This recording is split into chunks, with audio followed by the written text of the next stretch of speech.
the accent, the speech pattern, all that came pretty naturally. But the sword fighting was intense work because it was all about precision, you know. Everything had to be really mapped out in that sense, and it's quite the opposite of what I like to do in terms of scene work, you know. In the scene, it's nicer to not know what's going to happen ever, you know. I feel like I'm living a lot of my boyhood, childhood dreams, you know, with the characters that I'm playing. But it's not been a conscious decision particularly. I mean, I just respond to material that that I like, you know. You know, Lord of the Rings was a no-brainer. I mean, it was just a great opportunity and a project to be involved with. She's not into any of that arranged marriage, ladylike stuff. She wants adventure, and she's perfectly willing to kick butt when she needs to. Right. So in that way, she's not a typical 18th century girl.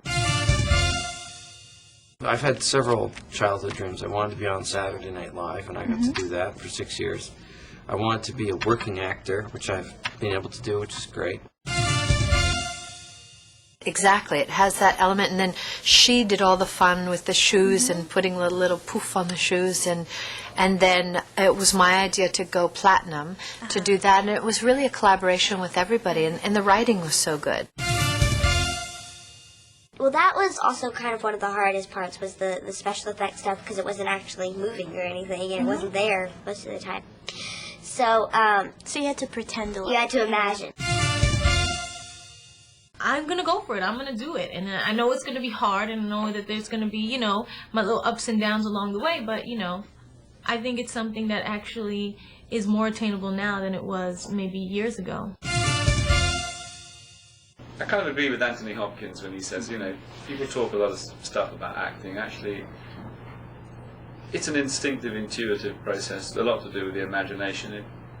People talk a lot of bullshit about it, and I think that any method that I have changes from film to film, from job to job, from director to director, and I just work off my instincts, really.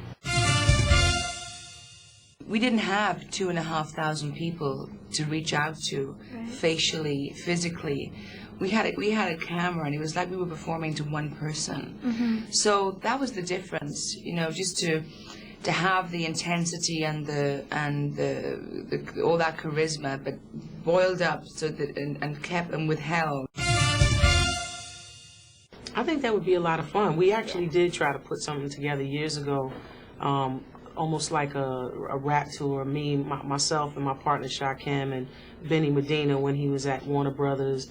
You know, we kind of wanted to put this Native Tongues tour together where it would have been me and Moni Love and Tribe Called Quest and De La Soul, and we just weren't able to get it together, but we thought it would have been cool where we could all come on each other's sets and hook up skits and tell a story. So I think somebody will have the vision to do it one day.